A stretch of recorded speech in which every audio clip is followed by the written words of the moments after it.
Gagaling na din sa Quezon at kumain lang at naligo at work mode ulit. Yan, punta tayo ulit dyan at mag work mode ulit. Tumulan no nakarang araw dito, kaya pansinin nyo yung soil po natin. Ganyan siya kakuan.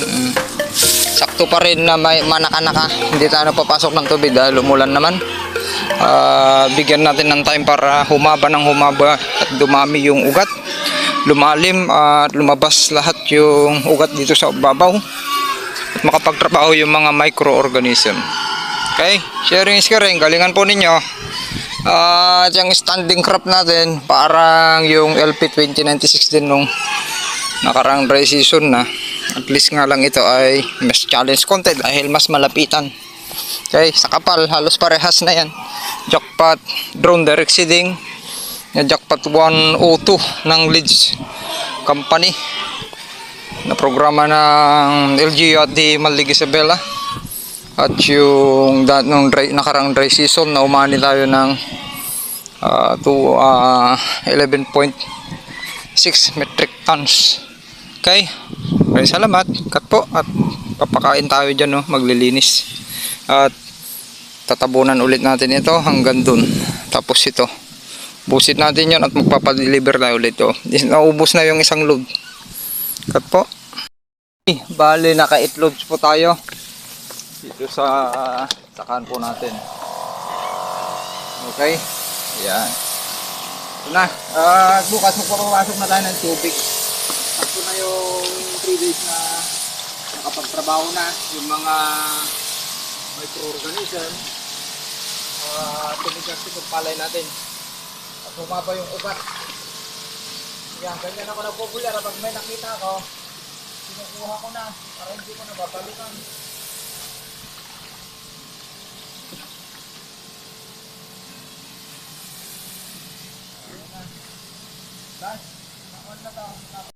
Hoy, ala na, malapit ka ng matigo ka. Ala, tanda mo na.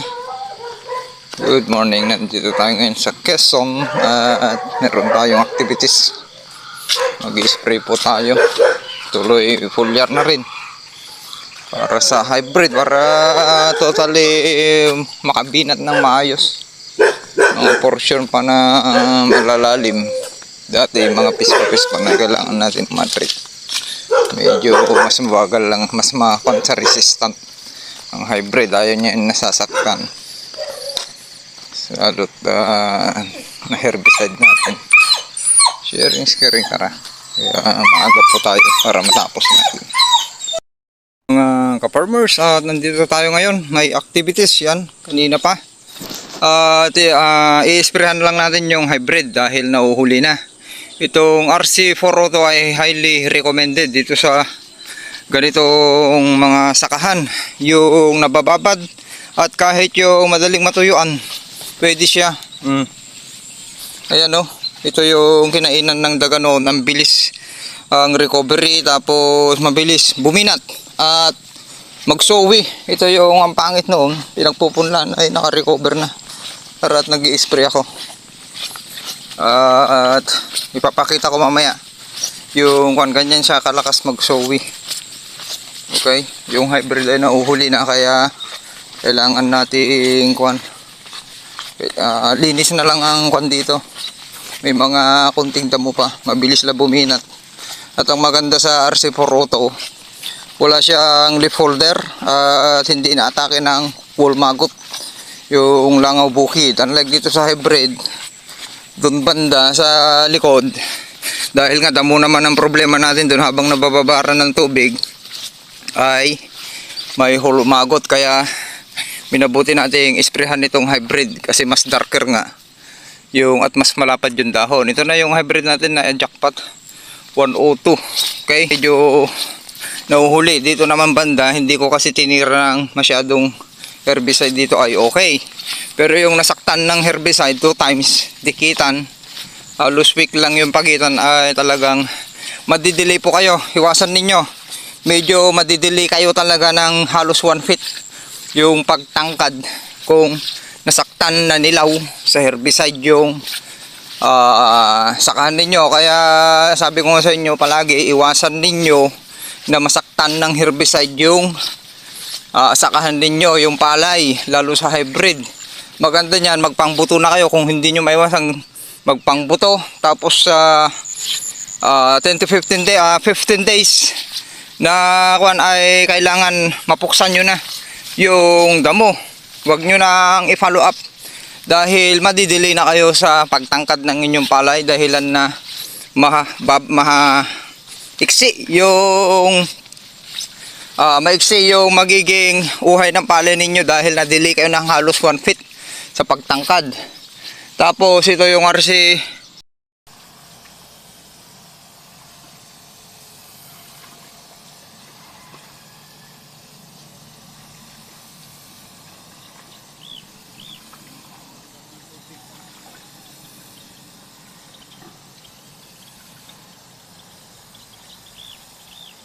Okay, iipon tayo. Maghuhugas at iipon ng tubig. Ayan lakas. Maligo tayo.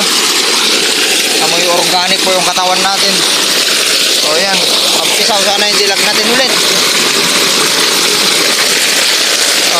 Ganyan kalakas Tapos ito, papunta dyan. Tapos ito, papunta doon. Pag kinargahan natin yung water pump, ito, isara natin to. Valve na to. Punta doon. Kakargahan yung tangke. Tapos bubuksan natin yung mga clear out dyan, clean out. Pwede na. Yan yung pupunta doon. Kung gusto natin isabay yon, buksan lang natin yon. Mas mataas yon. Konti, sabay sila. Ipon tayo. At maghugas konti. Yan, maliligo na rin. Ganyan kalakas. Anong oras na? Alas 10, hindi pa masakit yung sikat ng araw. Mamaya yan, sumisirit yan. Ngayon pa lang sumisirit na. Install po ito ni Sir Jerby. Nandyan sa group chat ng Agritech System. Kailan namin in-install ito? Matagal na. Matagal na namin in-install to noong kararating niya. Galing Israel, nag-forgod. Matagal siya sa Israel. At in-install po namin yan. Ayan. Punta doon, may kuryente din doon. Yan yung source. Papunta doon sa kubo-kubo. Ayan. Okay. Mamaya pahinga konti at uwi na rin tayo para i-check yung mga alaga po natin. Ganun lang ang buhay natin ngayon. Hindi tayo makaalis. Dami natin dumadami na rin yung natin. Pigs. Yan yung lakas niya 194. 194 point. Ayaw mga ka-farmers, ka-agritech systems. Ayan last load, mahigit, di ko na mabilang, basta nasa 10 loads. Mahigit yung natin. Ayan yung rate natin, kalahati. Okay? Kalahati yung linalagay po natin. Yan, tapos nalinisan na rin yan dahil nagpandar tayo ng solar. Mamaya na, papandarin natin. At mag-iipon konti. Okay, DWD po yung patubig na natin dito dahil medyo nakontrol na natin yung damo para naman makatipid sa krudo dun sa likod. Every 4 days ang para hindi makasingit yung damo at hindi bumitak yung lupa. Mahirap dito pag bumitak, ang tagal pa punitin. Sakto lang yung may basa-basa dahil ang dami nating bulate. Sharing. Yan, sa next cropping, yung mga parte na matitigas dun sa likod, lalagyan natin ng manure. Gawin nyo yung sinasabi ko, maglagay kayo ng manure sa mga sakahan ninyo na aragaag sa Ilocano, yung madaling matuyuan, parang may buhangin or madaling mag-crack. Lagyan nyo ng manure at isakripisyo nyo bumili ng bulate. Okay, tapos sa pamatay kohol, huwag kayong masyadong mag-rate ng 3 sachet yung over dahil mabagal dumami yung earthworm. Paramihin nyo muna at saka kayo gagamit ng ganun habang nagpaparami. Sharing is caring. Cut.